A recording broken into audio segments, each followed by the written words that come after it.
Comprehensive, relevant, and insightful conversations about health and medicine happen here on MedStar Health DocTalk. These are real conversations with physician experts from around the largest healthcare system in the Maryland, D.C. region. Many of us hear the word scoliosis and picture a severe curvature of the spine or back brace worn all the way up to the chin. The fact is, scoliosis can be mild, without symptoms, and worsen with time. It can form in people of any age, is different for everyone diagnosed with it, and no, it's not caused by poor posture. There are a lot of misconceptions about curvatures of the spine. On today's episode of MedStar Health DocTalk, we're going to break it down fact from fiction about scoliosis with MedStar Health orthopedic surgeon Dr. Zan Naseer, who specializes in complex and minimally invasive adult spine surgery, as well as pediatric spine deformity and scoliosis. I'm your host, Debra Schindler. Dr. Naseer, thank you for being with us here today on DocTalk. Thanks for having me. The first record of scoliosis dates back to ancient Greece. When Hippocrates wrote about it, scoliosis actually means crooked. It's been centuries then that curvature of the spine has been studied and understood, misunderstood. What do we know about it now? How do you explain what scoliosis actually is?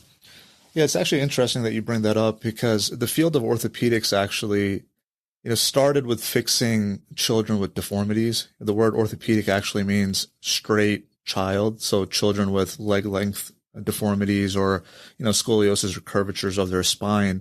That's kind of the origin of where orthopedics, the actual specialty, started, was treating pediatric patients.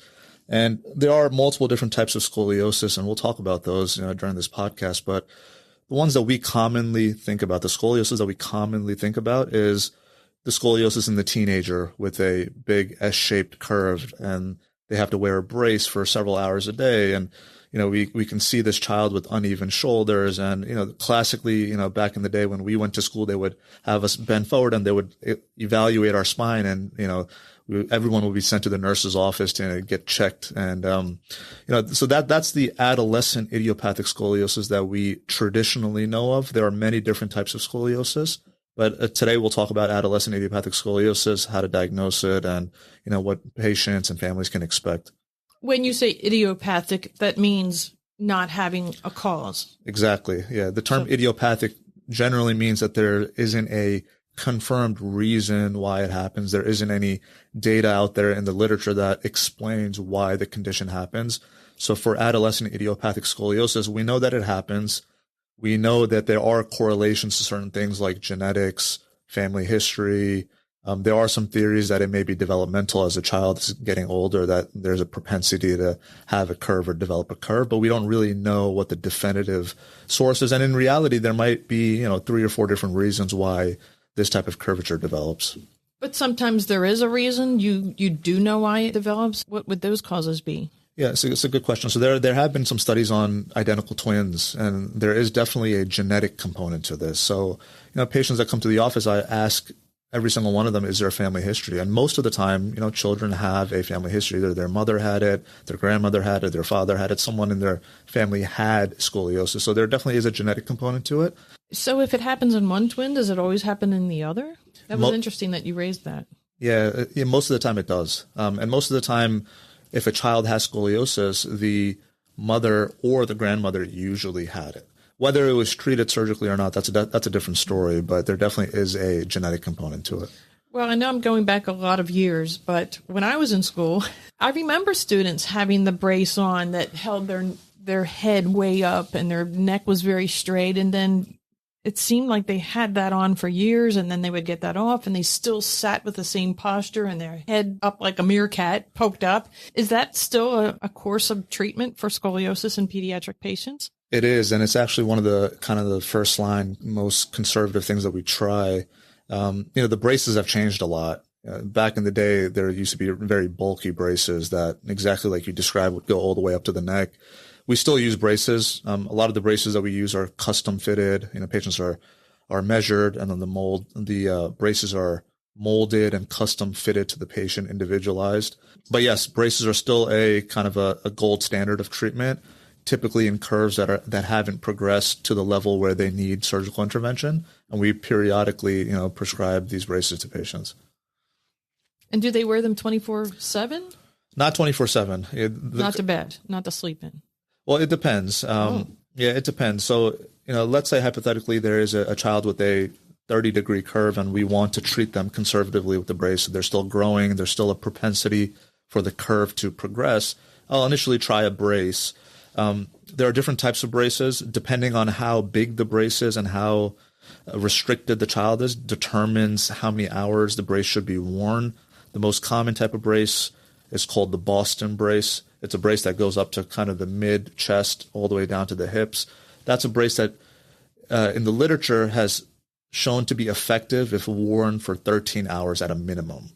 Typically, for my patients, I tell them to split the day into thirds, so 8-hour blocks. And, there is a big social element to this. A lot of children... Absolutely. Yeah, let alone children. Like adults don't want to wear a brace either in public. They don't want people to see them in that type of condition. And with children, the social element is a key thing that we have to understand when we treat them.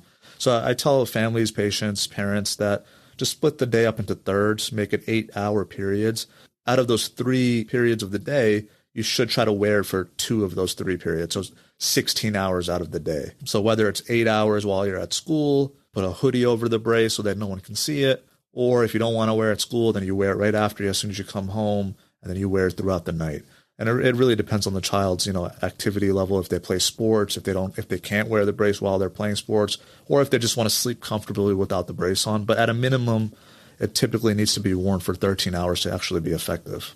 How old does a child have to be before you go with the brace option? It's a great question. So, this really comes into discussion about the nuance of scoliosis. And so before I talk about that management aspect, really the diagnosis of scoliosis is made when the curvature of the spine has exceeded 10 degrees. And at a degree level of 10 to 25 degrees, we actually don't even need to brace. We actually monitor children conservatively with serial x-rays to see if they progress or not. And I guess the most important thing to consider is curves progress when children have growth left. So if a child is going through puberty or if they're growing and they're having growth spurts, and that's typically between the 10 to 15 age range in boys and girls, when they're growing and they have a curve, the curve is going to worsen as they get taller, as they grow. So if a curve gets to 20 degrees, that's usually our indication to start the bracing, regardless of what the age is. If they're 13 and they still have a lot of growth left, we're definitely going to put them in a brace. If they're 15 and they still have some growth left, we're going to put them in a brace. We typically don't do bracing if imaging shows that they've done growing. So typically on x-rays, we can see their growth plates and we can determine whether or not they have bony growth left. And if they don't have any bony growth left, if they're not going to get taller, then usually the curve does not progress. So therefore, they don't need a brace.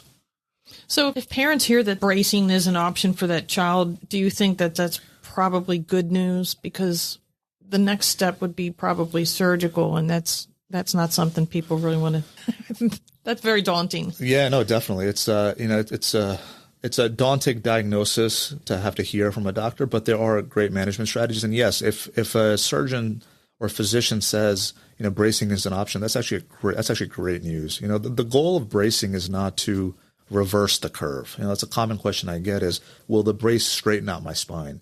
So what the brace actually does, it improves the curvature a little bit, but the goal of the brace is to prevent the curve from getting worse. So, if the curve is a 20-degree curve and we brace you until skeletal maturity, until your x-rays show that you're not growing anymore and your curve stays at 20 degrees, that's the best news we could have. You're unlikely to progress, actually. You're not going to get worse as you get older. So really the goal and the expectation of the brace is if we can freeze you in time, if we can freeze your curve in time, and if it doesn't get worse, that's a real win there. I see. You're not really trying to reverse, but you're trying to create a guide for the spine to grow in? Yeah, you're trying to contain the spine, and you're trying to essentially prevent it from worsening in the direction that it's going to worsen as you grow skeletally.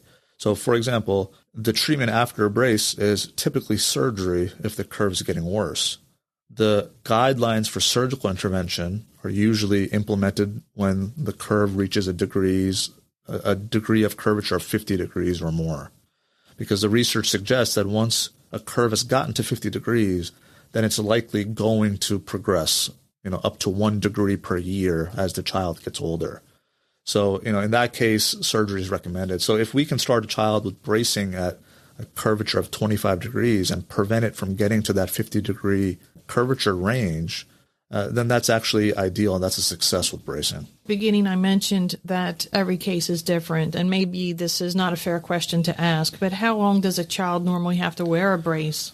Yep. The goal of the bracing is to prevent progression of the curve, and the biggest thing that affects that propensity to actually worsen is how much time you have left for growth to happen.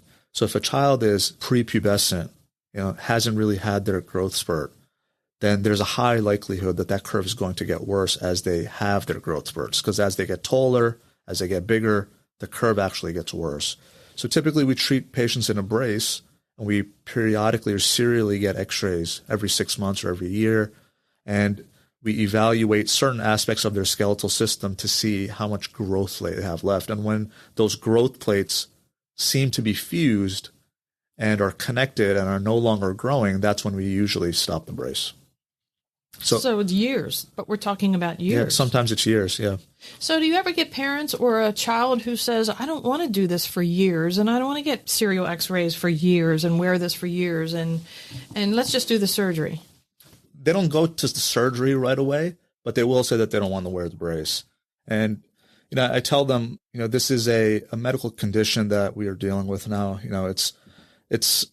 It's about a 3% incidence in the country of all adolescents. So it's not uncommon. It is there. I tell kids, if you have 100 kids in your school, 3 of them, may have scoliosis. They may be wearing a brace. But the goal is, how do we fix this without having to do surgery? Now, that's the goal of any surgeon, in my opinion, is how can we get people better without having to get to the option of doing surgery? And when you really, paint out the risks of scoliosis if it goes untreated, then patients and families will start to understand, like, maybe a brace is a good option. Maybe we should be compliant with it for the next, couple of months to years. And, surgery is not a small ordeal. It's a big surgery. And we'll talk about surgery, but it is a big surgery, but, children are resilient, and there are patients and children, understandably so, that are not compliant with the bracing. And, sometimes the curve will progress. And when it does, that's when we recommend surgery. Why do you think scoliosis is more common in girls, adolescent girls, than boys? Yeah, that's a good question. Also, I think that's also part of the reason why it's idiopathic. We don't know, but there is a 10-to-1 or 9-to-1 difference in male to female or female to male predominance. So yeah, females definitely get it, but it's not uncommon to see it in a boy. I recently had a patient probably 6 months ago that I treated, 14-year-old boy in middle school who had a curve that started to progress, went from 45 to 55 degrees. So it's not uncommon, but yeah, I don't think we really know why it's a female predominance. There are some theories, but again, it can happen in anyone.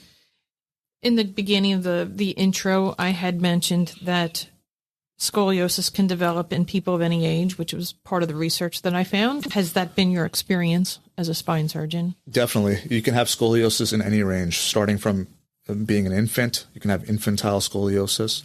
There's a whole subcategory of scoliosis that develops in children under 10 years old. We call that early onset scoliosis.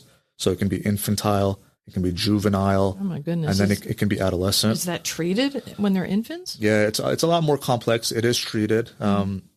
You can imagine, surgery for a scoliosis consists of doing a fusion. That's the gold standard, where you fuse the spine. That's not really a good option in someone who's 4 years old, because they still have a lot of growth left. So there are different strategies that we implement in the younger population. But I would say the other main category of scoliosis we see in our office all the time, and that relates to adults with scoliosis. And the most common scoliosis you would see in a adult patient is something that we call degenerative scoliosis, meaning as everyone gets older, our bones wear out, our joints wear out. And as our bones and joints wear out in our spine, the spine becomes a little unstable and can start to curve towards one direction. And you develop a scoliosis usually in the lower part of your spine as you get older. So that's not a case in adult scoliosis of having adolescent scoliosis that went untreated. Correct. Yeah, that's scoliosis that develops because of underlying degenerative pathology and issues. Okay, so let's get to the diagnosis part.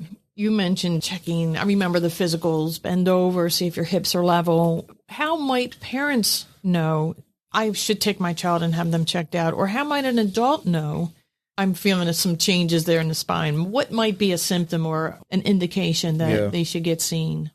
That's a great question. So, typically children that have a scoliosis or adolescent scoliosis usually don't have pain.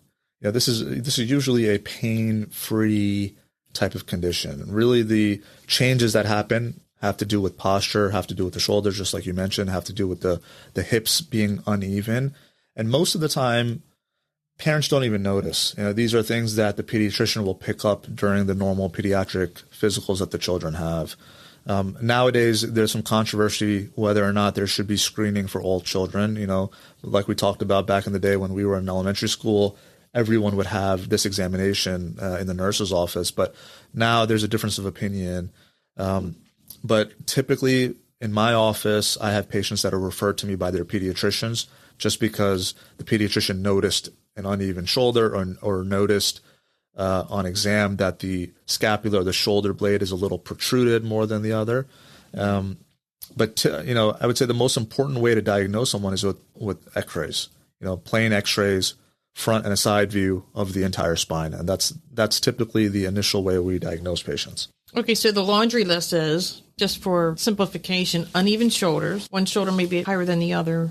Uneven waist. Waist may look uneven or off balance. One side of the pelvis is higher than the other. Prominent rib cage on one side. Do you see that often? All the time.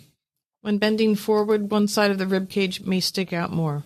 And the head is not centered over the pelvis. That's a sign? Mm-hmm. Yeah, these are all correct. You see varying degrees of all of these things, depending on how severe the curve gets. So scoliosis, if you can imagine looking at a patient directly straight on, is a curvature of the spine, but it's actually a 3D deformity. So you get a curvature in the front view where the spine may become an S, but you can also get a change in their alignment from the side view when you look at them from the side. But more importantly, you get a rotational deformity where the spine actually spins on itself. And it's that rotational deformity of the spine that causes the ribs to protrude, that can cause, the pelvis to change in orientation. So it's a combination of all of those three deformities that really can manifest as uneven shoulders, hip issues, and the head not being centered over the body. If you find that the curve is less than 25% and maybe doesn't need treatment, does that mean they just live with that curve and there are no real repercussions to that? Yeah, so if a child comes in with a curve of less than 25 degrees, I typically get x-rays every 6 months just to make sure that it's not progressing up until they reach skeletal maturity. And once they've reached maturity, let's say they're 18 years old and they're no longer growing and they have a 20-degree curve, the research suggests that if the curves are less than 30 degrees, that they very rarely, if at all, ever progress. And with that amount of curve, you can live a normal, healthy life without any restriction. And there's no other health impacts? There's no other health impacts. Wow. Okay. If the curves are greater than 50, then they typically progress. So if a child is 18 years or older and their curve is 55 degrees, then we have a very real conversation with them regarding what they can, expect in 30 years. In 30 years, their curve may be 80 degrees. It might progress 30 degrees from the initial 50-degree diagnosis. And, when we start getting to 80, 90, 100 degrees of curvature, that's when you really start having systemic issues. You can have difficulty breathing. The space for the lung gets really narrow. The lung may not develop properly. So that's, the initiative to treat these early is so that those manifestations don't arise. And also, children actually do very well after this type of surgery. They're very resilient. They stay in the hospital for 3 to 4 days. And, they go back to normal sports and activity without issue most of the time. What's spinal manipulation? Well, it depends. Spinal manipulation in the traditional sense may consist of chiropractic stuff where they do adjustments. There are current techniques in physical therapy called Schroth therapy, where this is a therapy that's very specific to scoliosis, and there's some good literature that it may help slow down the progression of disease, of curvature. But in reality, if there is a curve that's 20 degrees or more, I think it makes sense for parents and for children to be evaluated by a spine surgeon, by an orthopedic or neurosurgical spine surgeon that actually deals and operates on patients with this issue. Do you ever refer your patients for physical therapy? I do, yeah. Specifically Schroth therapy. It's a specific type of therapy, and I will if the curve is small, less than 25 degrees, or even if they're bracing and it's within the 25 to 30 degree range, I think it's not a bad idea. I don't think it causes any harm. You don't want to burn any bridges, and I think it's something that can actually affect and improve their posture. Okay, let's talk about surgery. What has been the long-term prognosis for kids who have spine surgery? Are they going to need additional surgeries as adults? Are they going to always have back issues? Typically not. It's again, it's a very nuanced conversation when it comes to what type of surgery is being recommended and how many levels of the spine are going to be included in the surgery. So traditionally, the gold standard of scoliosis surgery is what we call a fusion surgery, where we essentially put in screws and rods into the spine and lock that area of the spine. And over the first 3 months after surgery, that area fuses together and becomes one solid piece of bone. And theoretically, if you think about it, if you fuse the spine, then the spine is not going to curve anymore. It's going to stay rigid in that position.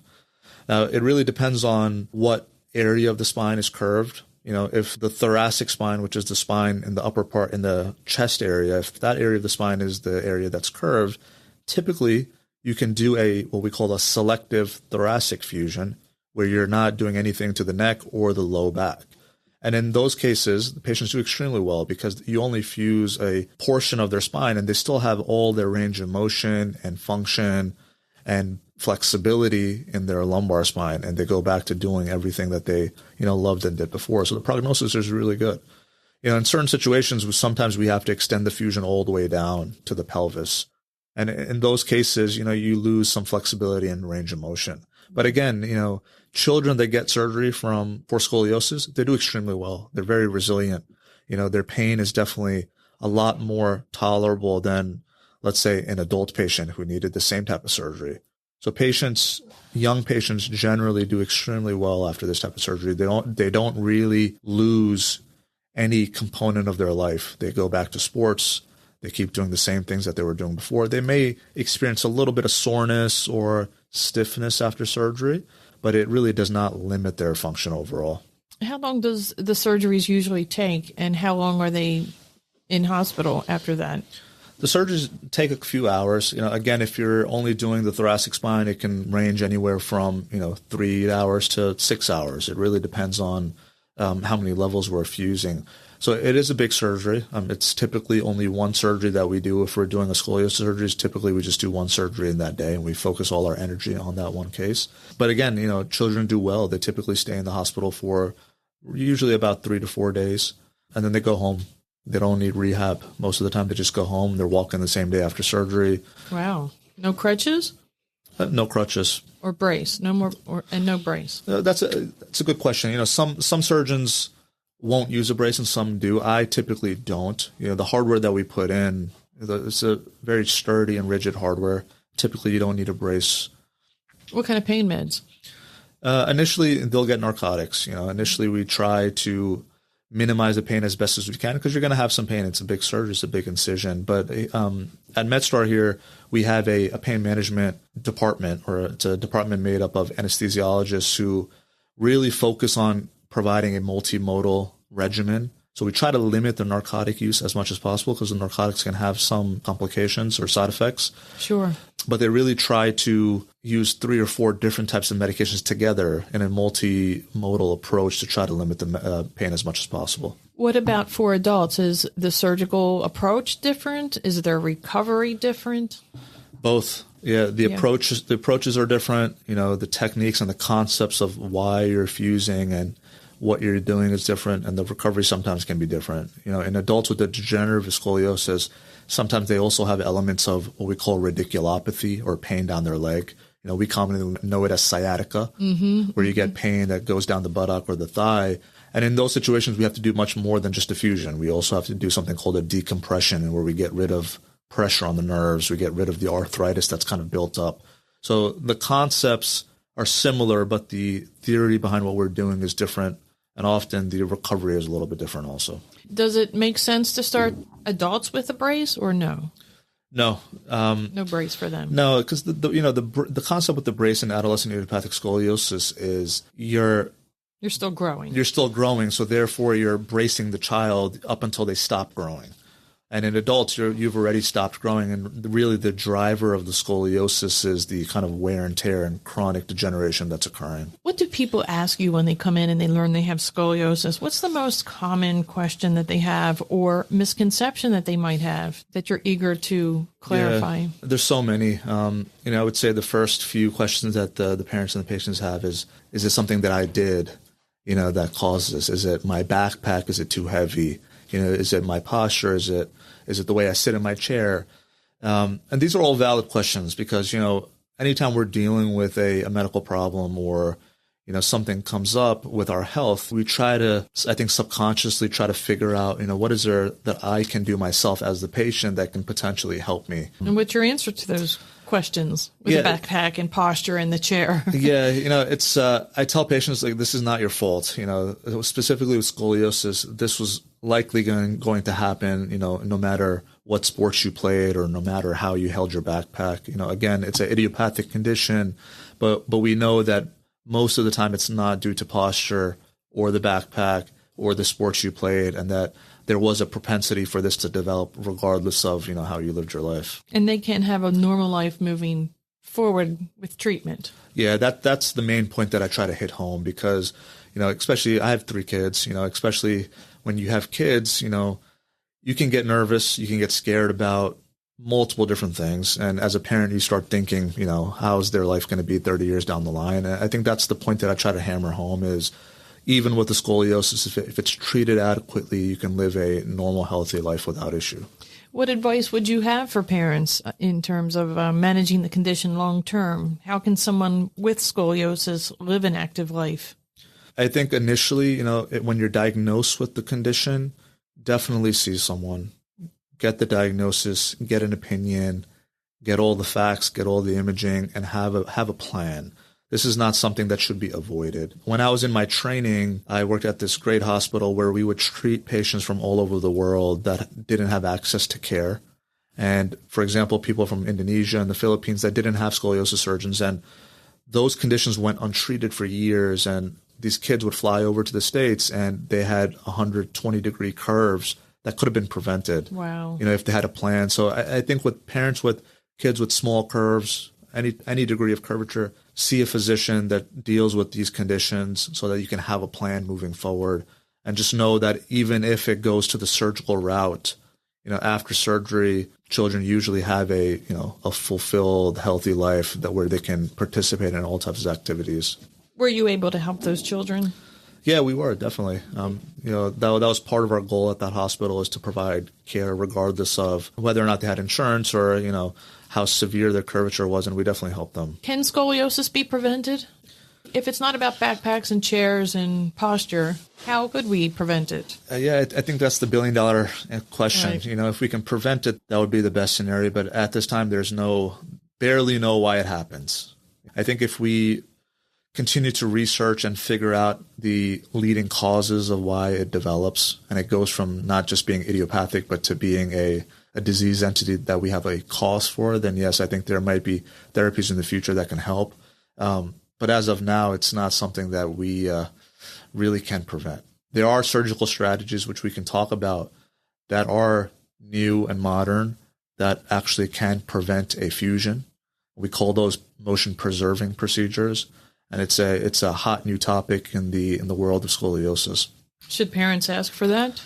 I think they should. Yeah, it's this type of procedure is called the vertebral body tethering. It's a motion preserving surgery, meaning that we don't do a fusion. It's essentially consists of putting in screws and then this rope-like tether that actually anchors the spine. And as the child gets older, the tether actually gets taut and it actually straightens out the spine with the child's growth. And, this was initially developed several years ago and it's been fine-tuned over the years. And it's definitely a great option for children who are still growing, that have a curvature that's suitable for this type of procedure. But it is a very, very specific criterion that is needed to be eligible for this type of procedure. Are we doing them here? We don't do them at MedStar, but there are a handful of institutions in the country that do them. The place where I trained, we actually did those at that hospital. So I loved, before we started recording, talking with you and finding out that you're a Baltimore boy.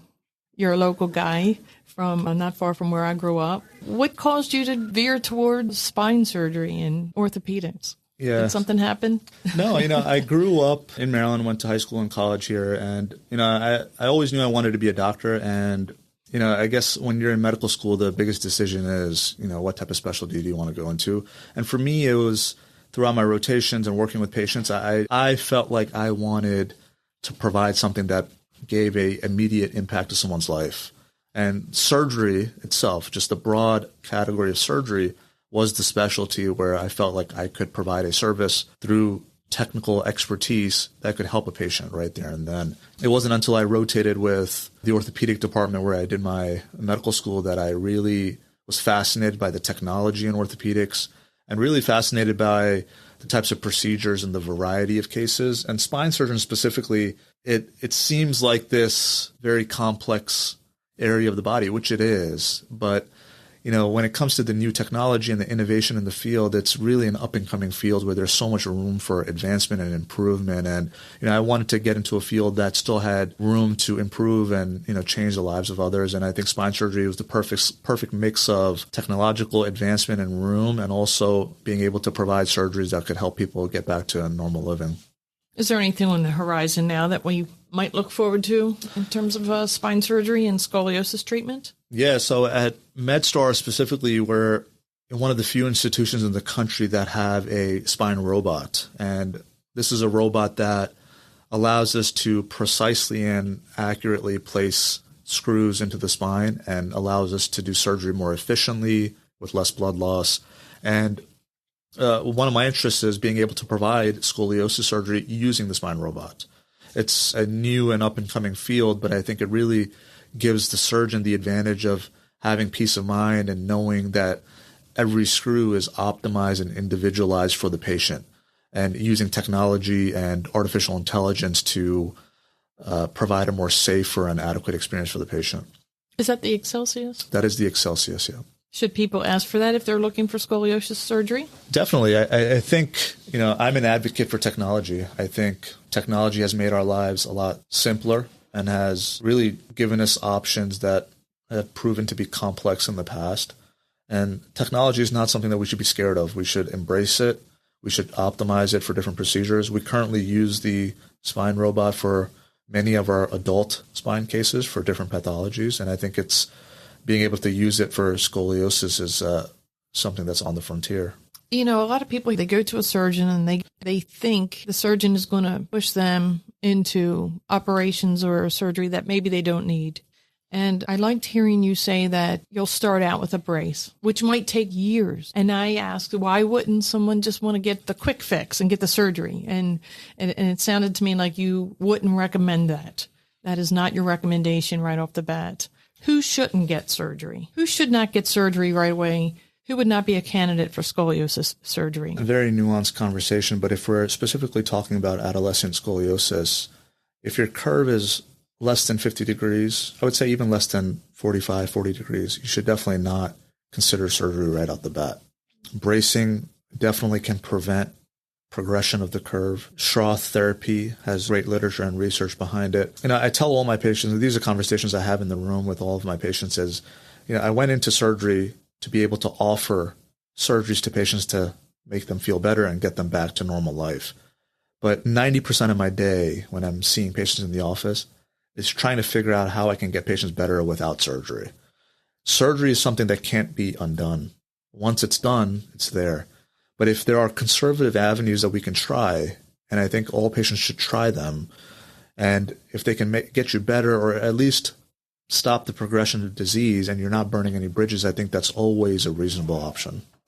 Spine surgery is always a last resort. It should always be the last resort. I think there's a lot of fear when it comes to spine surgery, both from patients' perspective and families. And I think the take home is you should not be scared of the potential fixes that there are, because the prognosis for children with adolescent scoliosis, prognosis is actually really good.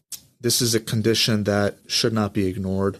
If it's diagnosed, then you should definitely seek out consultation from an appropriate spine surgeon, someone that deals with pediatric scoliosis, and really talk to that surgeon and customize a plan for your child, for the patient, whether that includes observation, serial radiographs, bracing. And then ultimately, if the curve progresses, then the conversation is there are many good surgical options and ways to fix this. And even if it includes a fusion, patients historically do extremely well after a fusion. So I guess the biggest takeaway is don't be scared, have a plan, have someone that you can talk to, someone that is comfortable in doing scoliosis surgeries, and we definitely can at MedStar. Excellent advice. Thank you. And thank you for being with us on MedStar Health DocTalk. Anytime. We've been talking with MedStar Health orthopedic spine surgeon, Dr. Zan Naseer. To learn more about Dr. Naseer, visit medstarhealth.org/Naseer, Naseer. Or to make an appointment, call 410-248-8054. To share feedback on this episode, or to request a topic for another episode of Doc Talk, I welcome your email. You can send it to Debra.Schindler@medstar.net, DEBRA.SCHINDLER @medstar.net.